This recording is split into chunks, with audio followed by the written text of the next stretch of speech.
News bulletin ముందుగా headlines చూద్దాం. ముఖ్యమంత్రి రేవంత్ రెడ్డిపై పరువు నష్టం కేసు హైకోర్టులో విచారణ వాయిదా. కేసు కొట్టివేయాలని హైకోర్టును ఆశ్రయించిన రేవంత్. లోక్సభ ఎన్నికల ప్రచారంలో బీజేపీపై వ్యాఖ్యల వివాదం. పీసీసీ అధ్యక్షుడి హోదాలో రాజకీయ ప్రసంగమేనన్న న్యాయవాది. స్పేస్ పాలసీ 4.0 పై సీఎం చంద్రబాబు సమీక్ష. 25,000 కోట్ల పెట్టుబడులు ఆకర్షించేలా ఏపీ స్పేస్ పాలసీ. 25-35 కాలానికి సంబంధించి స్పేస్ రంగంలో వ్యూహాత్మక లక్ష్యాల నిర్దేశం.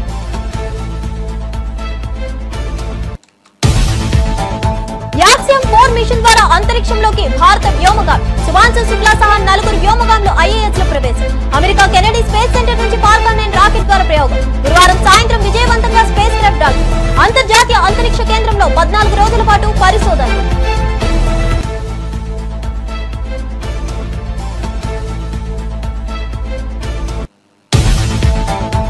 వరల్డ్ వైడ్ గా కన్నప్ప గ్రాండ్ రిలీజ్. విడుదలకు ముందే కన్నప్ప సంచలనం. కన్నప్ప సినిమాకు ప్రేక్షకుల నుంచి అద్భుత స్పందన. ఈ సినిమా విజయం శివుడికి కన్నప్పకే అంకితమని వెల్లడి. ప్రజా ప్రతినిధుల కోర్టులో తనపై నమోదైన పరువు నష్టం కేసును కొట్టివేయాలని కోరుతూ తెలంగాణ ముఖ్యమంత్రి రేవంత్ రెడ్డి దాఖలు చేసిన పిటిషన్ పై గురువారం హైకోర్టులో విచారణ జరిగింది. ఈ కేసుకు సంబంధించిన తదుపరి విచారణను జూలై 2వ తేదీకి వాయిదా వేస్తున్నట్లు జస్టిస్ కె లక్ష్మణ్ నేతృత్వంలోని ధర్మాసనం ప్రకటించింది. గత లోక్సభ ఎన్నికల ప్రచార సమయంలో రేవంత్ రెడ్డి బీజేపీ పరువుకు భంగం కలిగించేలా వ్యాఖ్యలు చేశారని ఆరోపిస్తూ వాసం వెంకటేశ్వర్లు ప్రజా ప్రతినిధుల కోర్టులో క్రిమినల్ డిఫామేషన్ కేసు దాఖలు చేశారు. ఈ నేపథ్యంలో కింది కోర్టులో తనపై నమోదైన కేసును రద్దు చేయాలని అభ్యర్థిస్తూ ముఖ్యమంత్రి రేవంత్ రెడ్డి హైకోర్టును ఆశ్రయించారు. స్పేస్ రంగంలో ఆంధ్రప్రదేశ్ ను అగ్రప్రధాన నిలపడంతో పాటు 25,000 కోట్ల పెట్టుబడులు ఆకర్షించేలా ఆంధ్రప్రదేశ్ స్పేస్ పాలసీ 4.0ని తీర్చిదిద్దాలని ముఖ్యమంత్రి చంద్రబాబు నాయుడు అధికారులను సూచించారు. పెట్టుబడుల లక్ష్యం నెరవేరితే ప్రత్యక్షంగా 5,000 మందికి, పరోక్షంగా 30,000 మందికి ఉపాధి కలుగుతుందని అన్నారు. లేపాక్షి, తిరుపతిలో స్పేస్ సిటీల ఏర్పాటుకు ఆమోదం తెలిపిన ముఖ్యమంత్రి 2025-35 కాలానికి సంబంధించి స్పేస్ రంగంలో వ్యూహాత్మక లక్ష్యాలను నిర్దేశించారు. గురువారం నాడు ఉండవల్లి క్యాంపు కార్యాలయంలో ఆంధ్రప్రదేశ్ స్పేస్ పాలసీ 4.0 పై ముఖ్యమంత్రి అధికారులతో సమీక్ష నిర్వహించారు.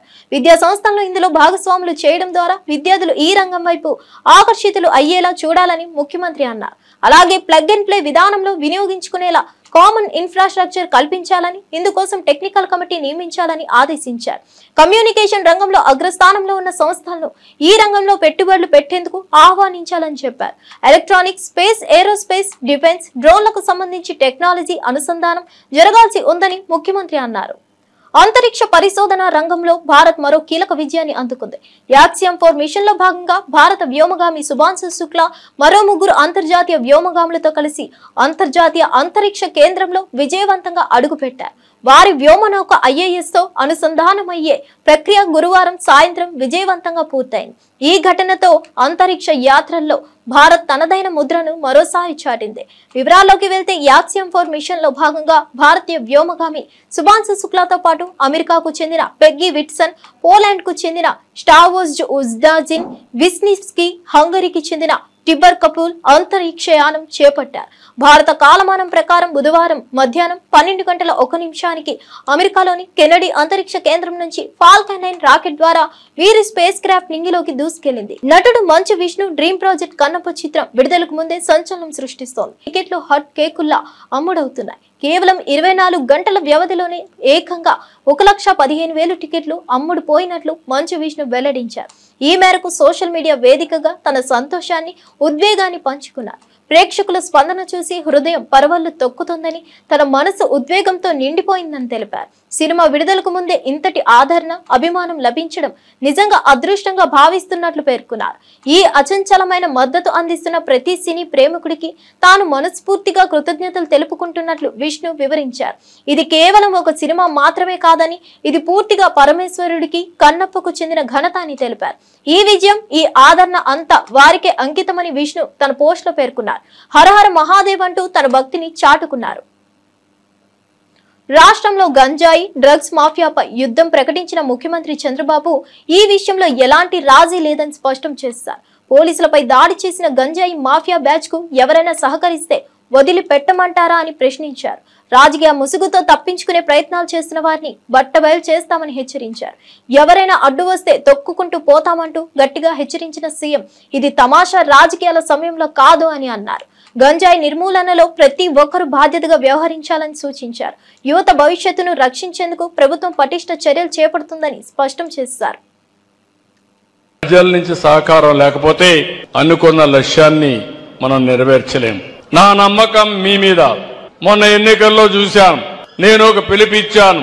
మా మిత్రుడు పవన్ కళ్యాణ్ గారు నేను బీజేపీ కలిసి ముందుకొచ్చాం. మీకు హామీ ఇచ్చాం. హామీ ఇస్తే నా జీవితంలో ఎప్పుడూ చూడని విజయాన్ని 94% స్ట్రైక్ రేట్ అంటే ఇది ఒక చరిత్ర, ఇది ఒక నమ్మకం. ఇప్పుడు మళ్లీ మిమ్మల్ని అందరినీ అడుగుతున్నా, రాష్ట్రాన్ని బాగు చేయడం కోసం సుపరిపాలనలో తొలి అడుగు వేశాం. నేను ఒకటే మీకు విజ్ఞప్తి చేస్తున్నా, అంతా బాగుంటే చేయడం చాలా సులభంగానే అన్ని విధాల అధ్వానమైన పరిస్థితిలో ఈ రోజు ఉన్నాం. అందుకే ఈ రోజు రాష్ట్రంలో తొలి సంవత్సరంలో ఏ విధంగా చేయాలనో చాలా వరకు చేసి కంట్రోల్ చేశాం. ఈ రెండవ సంవత్సరం ప్రధానమైన సమస్యలపైన మళ్లీ దృష్టి పెట్టాను. ఈ సమస్యలు కంట్రోల్ చేసి తర్వాత మీరు చూస్తే నేను చెప్పిన హామీలు నెరవేర్చడమే కాకుండా ఇక్కడుండే పిల్లలందరూ ఉన్నారు. నేను పనిచేసేది ఈ రాష్ట్రం బాగుండాలని, అందరూ ఆనందంగా ఉండాలని, ఆరోగ్యంగా ఉండాలని, ఆర్థికంగా వెసులుబాటు రావాలని ధ్యేయంతో పనిచేస్తున్నాను. ఈ పిల్లల భవిష్యత్తు బంగారు భవిష్యత్తు కావాలనేది నా ఆకాంక్ష, నా కోరిక. తెలంగాణలో డ్రగ్స్ నిర్మూలనకు ప్రత్యేకంగా ఏర్పాటు చేసిన యాంటీ నార్కోటిక్స్ విభాగానికి ఈగల్ అనే పేరును ఖరారు చేసినట్లు సీఎం రేవంత్ రెడ్డి వెల్లడించారు. యువతకు డ్రగ్స్ నుంచి రక్షించడం ప్రభుత్వ ప్రధాన లక్ష్యమని చెప్పారు. సినిమా పరిశ్రమను ప్రస్తావిస్తూ చిరంజీవి ఎంత కష్టపడ్డారో గుర్తు చేశారు. చరణ్ కు బ్యాక్గ్రౌండ్ ఉంది కానీ చిరంజీవి ఏ బ్యాక్గ్రౌండ్ లేకుండా 50 ఏళ్లు ఇండస్ట్రీలో నిలబడ్డారు అన్నారు. ఆయన విజయానికి కారణం కృషి, క్రమశిక్షణ అని ఎన్నో బాధలు ఎదురైనా డ్రగ్స్ వైపు ఒక్క అడుగు కూడా వేయలేదన్నారు. అదే విలువలు యువత అనుసరించాలని పిలుపునిచ్చారు. తెలంగాణలో డ్రగ్స్ అంతమొందించే యుద్ధానికి ఈగల్ వ్యవస్థ తొలి అడుగని స్పష్టం చేశారు. మొదలు పెడితే నల్లమల వీరుడు కొమరం భీముడు వరకు ఈ ప్రాంతం ఒకనాడు జల్ జమీన్ జంగల్ కోసం పోరాటం చేస్తే మలితరంలో భూమి కోసం, భుక్తి కోసం, విముక్తి కోసం జరిగిన పోరాటాలు ఈ ప్రాంతంలో ఎక్కడ చూసినా మీకు కనిపిస్తాయి. ఇవాళ మీరు ఎక్కడికి వెళ్ళినా అది ఆదిలాబాద్ కావచ్చు, వరంగల్ కావచ్చు, నల్లగొండ కావచ్చు, లేదా నల్లమల అడవి కావచ్చు, మన ప్రాంతం, మన ప్రజలు ఒక పోరాటానికి స్ఫూర్తినిచ్చిన వాళ్ళు. ఆ పోరాట స్ఫూర్తి నుంచి వచ్చిన ఉద్యమమే తెలంగాణ ఉద్యమం. ఈ తెలంగాణ ఉద్యమం ఆనాడు విద్యార్థుల నుంచి మొదలై తెలంగాణ రాష్ట్రాన్ని సాధించే వరకు విశ్రమించలేదు.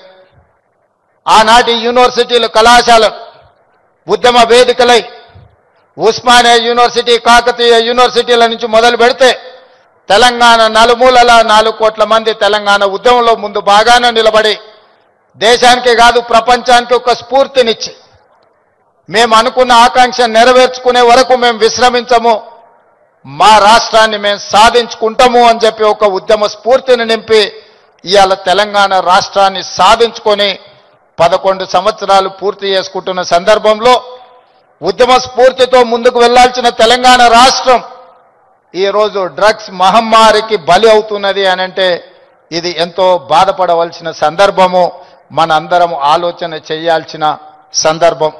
మిత్రులారా, ఒకనాడు తెలంగాణ గడ్డ ఉద్యమాలకు వేదికైతే ఈనాడు ఇదే తెలంగాణ ప్రాంతం గంజాయికో, డ్రగ్స్కో వేదికగా మారితే ఇది మనకు అవమానమా, ఇది మనకు ఆత్మగౌరవమా? ఒకసారి ఆలోచన చేయండి. అందుకే డిసెంబర్ 7, 2023 నాడు తెలంగాణ రాష్ట్ర 2వ ముఖ్యమంత్రిగా ప్రమాణ స్వీకారం చేసిన మరుక్షణం స్పష్టంగా చెప్పిన, తెలంగాణ గడ్డ మీద గంజాయి కాదు కదా, గడ్డి పరకైనా మాదక ద్రవ్యాల వైపు ఆలోచన చేస్తే వాళ్ళ వెన్ను విరుస్తాము అని చెప్పి తెలంగాణ రాష్ట్ర ప్రభుత్వం స్పష్టంగా చెప్పింది. ఇవాళ మిత్రులారా, ఈ వేదిక మీద ఉన్న మేమెవరం పెద్ద పెద్ద బ్యాక్గ్రౌండ్ల నుంచి వచ్చిన వాళ్ళం కాదు. చరణ్ కు బ్యాక్గ్రౌండ్. ఒక దేశాన్ని నాశనం చేయాలంటే యుద్ధం అవసరం లేదు, యువతకు డ్రగ్స్ అలవాటు చేస్తే చాలని నటుడు విజయ్ దేవరకొండ తీవ్రంగా హెచ్చరించారు. డ్రగ్స్ మన జీవితాలను పూర్తిగా నాశనం చేస్తాయని తెలిపారు. ఒకసారి అలవాటు పడితే ఆ మాయ నుంచి బయటపడడం చాలా కష్టమన్నారు. డ్రగ్స్ తీసుకునే వారిని దూరంగా ఉంచుకోవాలని, ఆరోగ్యంగా జీవించడమే విజయానికి మార్గమని యువతకి సందేశం ఇచ్చారు. మత్తు పదార్థాల వ్యసనానికి రాష్ట్రాలు, కుటుంబాలు భవిష్యత్తు బలైపోతాయని పేర్కొన్నారు. యువత తమ లక్ష్యాలను కోల్పోకుండా ఉండాలంటే డ్రగ్స్ కు పూర్తిగా దూరంగా ఉండాలని విజ్ఞప్తి చేశారు. చీఫ్ మినిస్టర్ గారు వస్తున్నారు, ఇంతమంది పెద్దలు వస్తున్నారు, ఇంత పెద్దగా జరుపుతున్నారు, ఈ మెసేజ్ కంపల్సరీ వెళ్ళాలని పిలిచినప్పుడు నాకు మళ్ళీ అర్థం కాలేదు. But when I sat with some police officers, some senior police officers from the Telangana Police Department, and asked them, వాళ్ళని అడిగిన అసలు ఏం జరుగుతుంది, ఎందుకు ఇంత పెద్దగా జరుపుతున్నామంటే వాళ్ళు నాకు జరుగుతున్న రియాలిటీ చెప్పినప్పుడు ఇమ్మీడియట్లీ అయితే తప్పకుండా రావాలి, మనోళ్ళతో మాట్లాడాలి, ఎవ్వరు ఇలాంటి సిచ్యువేషన్స్లో పడొద్దు అని అనిపించింది. చాలా మన డ్యూటీ లాగా అనిపించింది ఇది చెప్పడం. ఎందుకంటే మీలో ఎంతో మంది మమ్మల్ని ఇష్టపడతారు, మమ్మల్ని చూస్తారు, మమ్మల్ని ఫాలో అవుతారు. మనకి మన హెల్త్ ముఖ్యం, మనమంతా హ్యాపీగా హెల్తీగా ఉండాలి కదా. హెల్త్ లేకపోతే ఏం చేయలేము లైఫ్లో. మనం హెల్తీగా ఉండాలి, మన అమ్మ నాన్న గర్వంగా ఉండాలి, హ్యాపీగా ఉండాలి, అది ముఖ్యం కదా. Yes or no? డబ్బులు ముఖ్యం, డబ్బులు ఉంటే కంఫర్ట్ ఉంటుంది. ఎవడేమన్నా నేను చెప్తున్నా, నేను డబ్బులు లేని లైఫ్ చూసినా, డబ్బులున్న లైఫ్ చేసినా, success and money will always give you comfort. ఇవి ముఖ్యము. ఈ మూడు మనకి హెల్త్ ఏదైనా ఇవ్వకపోతే, సక్సెస్ మనీ ఏదైనా ఇవ్వకపోతే, రెస్పెక్ట్ ఏదైనా ఇవ్వకపోతే దాంట్లో దిగడమే వేస్ట్. అది పెద్ద టైం వేస్ట్ పని. అది డ్రగ్స్ అనేది why I'm talking to the youth, I think it's very important. 30 years వరకు నా పర్సనాలిటీ నాకే తెలియదు. 30 తర్వాత నేనెవరిని, నేను ఎలాంటి మనిషిని, అప్పటి వరకు చాలా ఇన్ఫ్లుయెన్స్ అవుతాం ఫ్రెండ్స్ వల్ల, పక్కనున్న సిచ్యువేషన్స్ వల్ల. రకరకాల సిచ్యువేషన్స్ అరౌండ్ అస్ మనని ఇన్ఫ్లుయెన్స్ చేస్తాయి. సో యంగ్ ఏజ్ ఉన్నప్పుడు మనం చాలా కేర్ఫుల్ ఉండాలి. ఎవ్రీ డెసిషన్, మీరు ఈ ఏజ్లో తీసుకుంటున్న ప్రతి డెసిషన్ మీ లైఫ్నే చాలా ఇంపాక్ట్ చేస్తుంది. అండ్ నాకు ఈ పోలీస్ ఆఫీసర్స్ ఏమన్నారంటే, it is even organised by countries out side India. ఎందుకంటే ఇండియాలో యంగ్ పాపులేషన్ ఇస్ హ్యూజ్. మన యూత్, మన కంట్రీ, మన స్టేట్ పవర్, మన కంట్రీ పవర్, మన యూత్. ఒక కంట్రీని డిస్ట్రాయ్ చేయాలంటే ఏం చేయొచ్చు? వార్ చేయొచ్చు, టెర్రరిజం చేయొచ్చు. ఇంకో ఈజీ థింగ్ ఏంటంటే యూత్ని పాడలేపితే.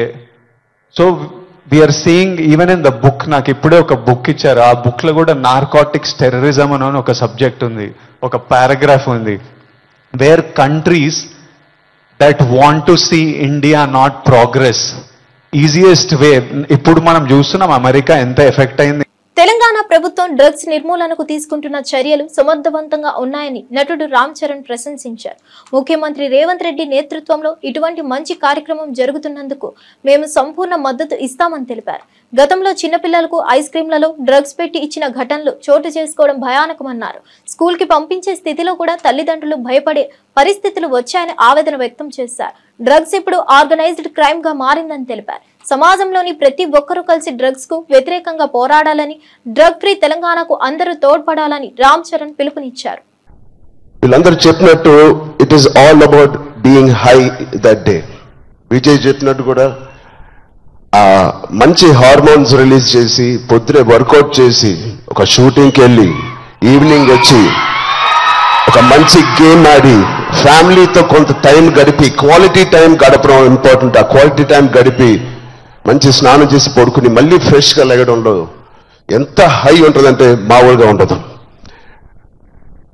Getting a good successful film అదొక హై, మంచి మార్క్స్ తెచ్చుకోవడం ఒక హై, ఫ్యామిలీతో ఈవినింగ్ క్వాలిటీ టైం స్పెండ్ చేయడం అది బ్యూటిఫుల్ హై, ఫ్రెండ్స్తో కూడా గడుపుదాం, ఒక స్పోర్ట్స్ తీసుకుందాం. గోపిచంద్ గారు చెప్పినట్టు let's play sports in the evening, ఆ హైయే వేరు. అలాగే we should protect our own family. మన సిస్టర్స్, మన బ్రదర్స్, మన ఇంట్లో నుంచి మొదలు పెడతాం. We should protect our family, we should protect our school. మన ఫ్రెండ్స్ని మనం ప్రొటెక్ట్ చేసుకుందాం, మన భవిష్యత్తుని మనమే ప్రొటెక్ట్ చేసుకుందాం. This is very much needed. ఇది ఇంత పెద్ద drugs international drugs day abuse అనేది ఒక రోజు వస్తుందని నేను కూడా కళ్ళు అనుకోలేదు.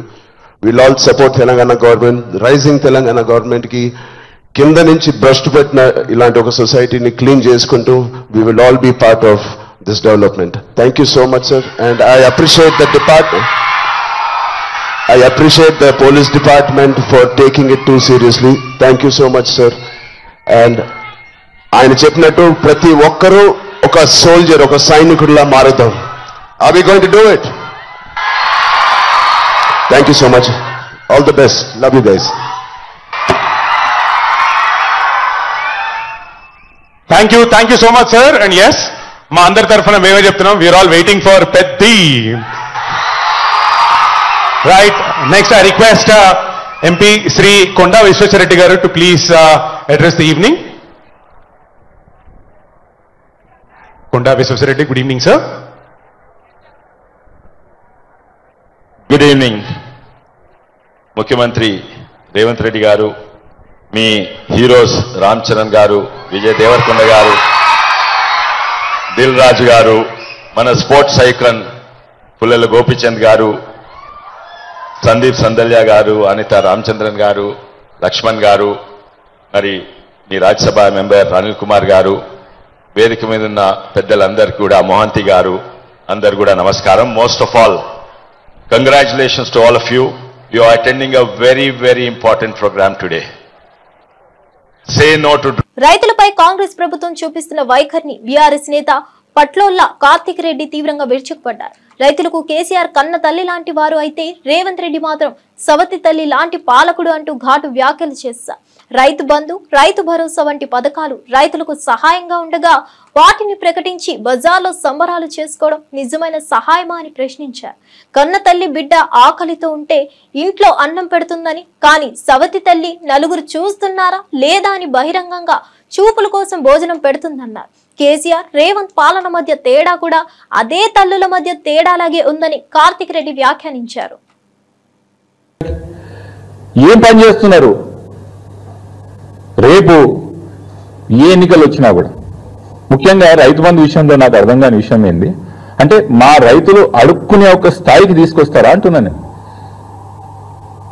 చేతులు పట్టుకొని అడుక్కునే ఒక స్థాయికి రంగారెడ్డి జిల్లా రైతులను తీసుకొచ్చి మా పైసలు ఎప్పుడు ఇస్తారు మహాప్రభు అని ప్రభుత్వానికి అడుక్కునే వరకు మీరు మాకు ఇప్పటి వరకు రైతు బంధు పైసలు ఇంకా జమ చేయలేదంటే మా రైతులని మీరు ఎంత చిన్నచూపు చూస్తున్నారు అని స్పష్టంగా అర్థమవుతున్నది.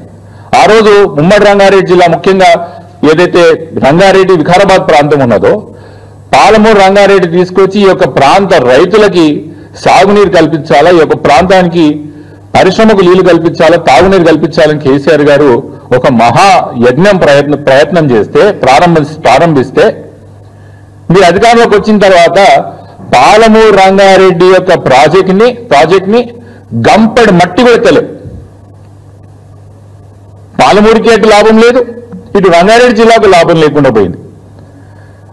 ముఖ్యంగా రైతు బంధు విషయంలో ఇప్పుడే మీకు చెప్పినట్టు ఈ యొక్క అవమానాన్ని ముమ్మాటికి తెలంగాణ ప్రాంతంలో, మా రంగారెడ్డి జిల్లా ప్రాంతంలో మా యొక్క రైతులు యాద పెట్టుకుంటారు. రేపు ఏ ఎన్నికలు వచ్చినా కూడా ముమ్మాటికి మీకు తగిన స్థాయిలో మీకు బుద్ధి చెప్తారని చెప్తున్నాం. ఎప్పుడు నిన్న మేము నిరవధిక దీక్షకు దిగుతామని చెప్పే వరకు పైసలు జమ చేయలేదు. ఇప్పుడు కూడా చెప్తున్నా, ఒక వారం రోజుల లోపల రాష్ట్రం మొత్తం ఏదైతే మీరు రైతులకి పైసలు జమ చేస్తున్నారో అదే విధంగా జమ చేయకపోతే మా రైతులకు ముమ్మాటికి నేను నిరవధిగా నిరాహార దీక్షకి దిగుతా అని చెప్పి మీ ద్వారా ప్రభుత్వానికి చెప్పడం జరుగుతున్నది. ముఖ్యంగా సంబరాలు చేసుకున్నారంట. కాంగ్రెస్ పార్టీ రైతు బంధు విడుదల చేసినందుకు సంబరాలు చేసుకున్నట్టు. ఇది ఎంత విడ్డూరంగా ఉన్నదంటే, ఏం చూసిన వాళ్ళకన్నా చేసిన వాళ్ళకన్నా ఇబ్బంది అనిపించాలి. అరే మనం చేస్తున్నది నిజంగా ప్రజలు చూసి మందికి నవ్వుతున్నారా, హర్షిస్తున్నారా?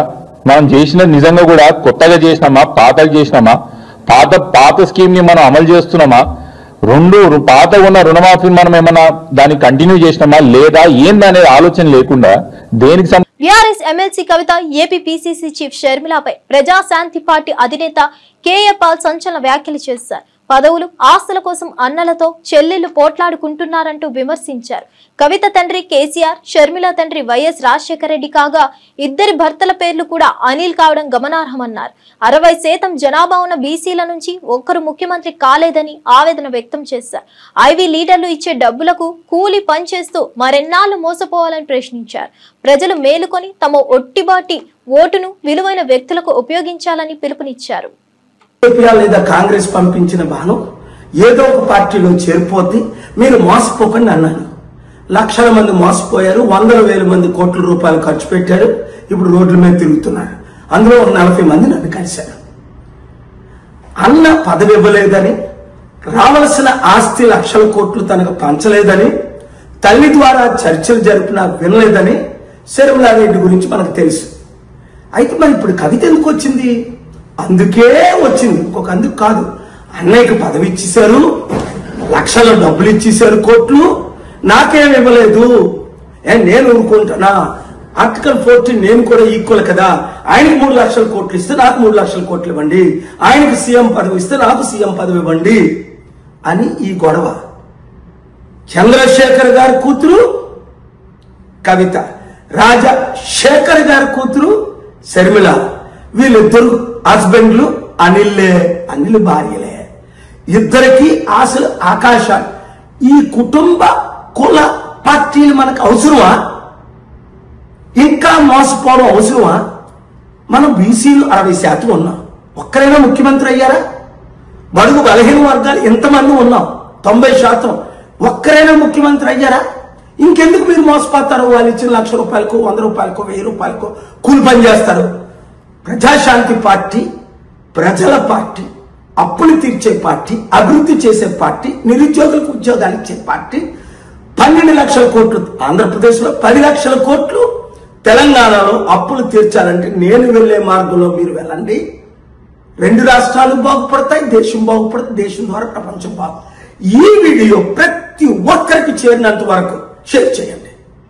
తిరుమల యాత్ర పేరుతో అలిపిరి నుంచి దర్శనం వరకు ఫేక్ యాప్ రూపొందించి డబ్బులు వసూలు చేస్తున్న వ్యవహారంపై జనసేన నేత కిరణ్ రాయ్ తీవ్రంగా స్పందించారు. ఇది టీటీడీ పవిత్రతకు భంగం కలిగించడమేనని పేర్కొంటూ హిందువుల మనోభావాలను దెబ్బతీసే విధంగా వ్యవహరిస్తే పెద్ద యుద్ధమే చేస్తామని హెచ్చరించారు. అధికారికంగా టీటీడీకి సంబంధం లేని యాప్ల ద్వారా భక్తులను మోసం చేయడం తక్షణమే ఆపాలని డిమాండ్ చేశారు. ప్రభుత్వం టీటీడీ చర్యలు తీసుకోవాలని, బాధ్యులపై కఠినంగా వ్యవహరించాలని స్పష్టం చేశారు. తిరుమల పవిత్రతకు తలకిందులయ్యే ప్రయత్నాలను ఏ రూపంలోనూ సహించబోమన్నారు. అల్లిపిరి టోల్ గేట్ నుంచి తిరుమల దర్శనం చేసుకుని మళ్ళీ లడ్లు తీసుకుని మళ్ళీ తిరుపతికి వెళ్ళి ఎలా వెళ్ళొచ్చు అని చెప్పి ఒక రూపంలో ఒక యాప్ క్రియేట్ చేసి అందులో దాన్ని సోషల్ మీడియాలో పెట్టి దాని ద్వారా ఉండి ఒకటి పెట్టి డాలర్స్ రూపంలో డబ్బులు వసూలు చేస్తున్నారు. దాంట్లో గేమ్ అంటే వెంకటేశ్వరంతో ఆటలాడతారా? పిల్ల చేష్టలు చేస్తున్నారు. మీరు మీ లిమిట్ ఉంటుంది, దేనికైనా ఒక లిమిట్ ఉంటుంది. దేవుడితో ఆటలాడటం ఏంది? భవిష్యత్తులో వెంకటేశ్వర స్వామి జోలికి రావాలన్నా, హిందూ మతాల జోలికి రావాలన్నా, ఇటువంటి యాప్ క్రియేట్ చేయాలన్నా, ఏమి చేయాలన్నా సరే వాళ్ళకి భయపడే విధంగా శిక్షణ పడాలి. దాని మీద చర్యలు తీసుకోవాల్సిందిగా చైర్మన్ గారు కోరం. దీని వెంటనే చైర్మన్ గారు స్పందించారు కాబట్టి ఇమ్మీడియట్లీగా కేసు నమోదు చేసి అరెస్ట్ చేసి ఆ యాప్ని డిలీట్ చేసిన బాధ్యత టీటీడీ తీసుకోవాల్సింది కోరుతున్నాం. జూరాల ప్రాజెక్టును పరిశీలించిన మాజీ మంత్రి శ్రీనివాస్ గౌడ్, లక్ష్మారెడ్డి, మాజీ ఎమ్మెల్యేలు రామ్మోహన్ రెడ్డి, ఆల వెంకటేశ్వర రెడ్డి తీవ్ర వ్యాఖ్యలు చేశారు. సీఎం సొంత జిల్లాలో ఉండే ఈ ప్రాజెక్టును కాంగ్రెస్ ప్రభుత్వం పూర్తిగా పట్టించుకోవడం లేదన్నారు. కేసీఆర్ హయాంలో ముందే వర్షాకాలానికి అవసరమైన ప్రణాళికలు ఉండేవని ఇప్పుడు ఏమీ కనిపించడం లేదన్నారు. జూరాల గేట్లు చెడిపోవడంతో పాటు వాటిని మూసే క్రేన్ కూడా పనిచేయడం లేదని ఆవేదన వ్యక్తం చేశారు. గేట్ల మరామతులు చేయకపోవడం వల్ల వరద నీరు వృధాగా పోతుందని మండిపడ్డారు. అవసరమైన చర్యలు తక్షణమే తీసుకోవాలని, లేదంటే ఉద్యమానికి సిద్ధమవుతామన్నారు. వెంటనే అక్కడి నుంచి ఉటావుట్న ఇక్కడికి రావడం జరిగింది. మిత్రులారా, అసలే పాలమూరు జిల్లా, కర్నూలు జిల్లా, ఉమ్మడి ఆంధ్రప్రదేశ్ లో భారతదేశంలోనే అత్యంత వెనుకబడినటువంటి లిటరసీ ఉన్నటువంటి జిల్లా ఇది. అత్యంత వెనుకబడిన జిల్లా ఇది. ప్లస్ 14 లక్షల మంది వలసపోయే జిల్లా ఇది. దేశంలోనే చాలా వెనుకబడినది. భూములున్నా కూడా 2 నదులు ఉన్నాయి. కృష్ణా, తుంగభద్ర 2 నదులున్నా కరువు కాటకాల్లో కొట్టుమిట్టినటువంటి జిల్లా ఇది. ఇలా 10 సంవత్సరాల కాలంలో వర్షాలు పడ్డామంటే నీళ్లు జూరాలకు రాకముందే కేసీఆర్ గారు పోను ఎక్కడున్నాం అక్కడ వెళ్ళి ఒక్కొక్కరు ఒక రిజర్వాయర్ దగ్గర నిలబడి కూర్చొని నీళ్ళు వచ్చిన వెంబడే గేట్లు తెరిపించుకొని నీళ్లు తీసుకుపోయే వాళ్ళం. గేట్లు రిపేర్ చేయించే వాళ్ళం. ఎండాకాలమే గేట్లు రిపేర్ అయ్యేది. కానీ ఇలా అధికారుల నిర్లక్ష్యం చూస్తుంటే అసలు ఏంది ఇది? వారం 10 రోజులు జూరాల కెపాసిటీ ఎంత ఉందో రోజు అంత కెపాసిటీ నీళ్లు వృధాగా నదిలో వెళ్ళిపోయినాయి.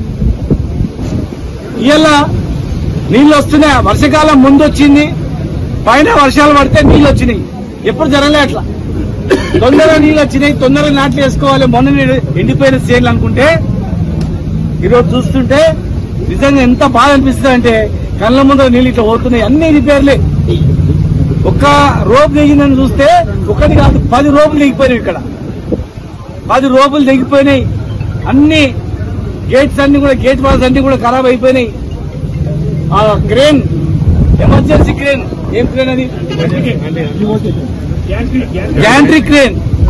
అంటే అర్జెన్సీగా ఇమ్మీడియట్ గా గేట్లన్నీ క్లోజ్ చేయడానికి ఉపయోగపడేది. అది క్లోజ్ చేయడానికి, ఓపెన్ చేయడానికి క్రేన్ పోయింది, గేట్ వాల్స్ పోయినాయి, రోప్ పోయింది, రిపేర్ లేదు. సంగమండ రిజర్వాయర్ దగ్గర కూడా గేట్ రిపేర్లు ఉన్నాయి. టీటీడీ పేరుతో నకిలీ యాప్ తయారు చేసి విదేశాల్లో డాలర్ల రూపంలో డబ్బులు వసూలు చేస్తున్నట్లు ఫిర్యాదులు అందినట్లు టీటీడీ చైర్మన్ బిఆర్ నాయుడు వెల్లడించారు. ఈ వ్యవహారాన్ని టీటీడీ చాలా సీరియస్ గా తీసుకుంటున్నట్లు చెప్పారు. భక్తులను మోసం చేసే ఈ చర్యలపై ఇప్పటికే కేసు నమోదు చేసి విచారణ ప్రారంభించినట్లు తెలిపారు. నకిలీ యాప్ ద్వారా టీటీడీ పవిత్రతను దెబ్బతీయాలని చర్యలు జరగకూడదని, ఎవరైనా అలా ప్రయత్నిస్తే కఠిన చర్యలు తప్పవని ఆయన హెచ్చరించారు. ఈరోజు జనసేన పార్టీకి సంబంధించినటువంటి నాయకులు శ్రీ కిరణ్ రాయల్ గారు ఒక వీడియో చూపించారు.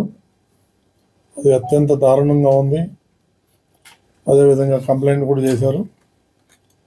అదేంటంటే తిరుమల ఎలా దర్శనం చేసుకోవాలి ఏంటి అనేటువంటి ఒక దేవస్థానం పేరు మీద ఒక డూప్లికేట్ యాప్ ఒకటి తయారు చేశాడు. అది చాలా క్రైమ్ అది.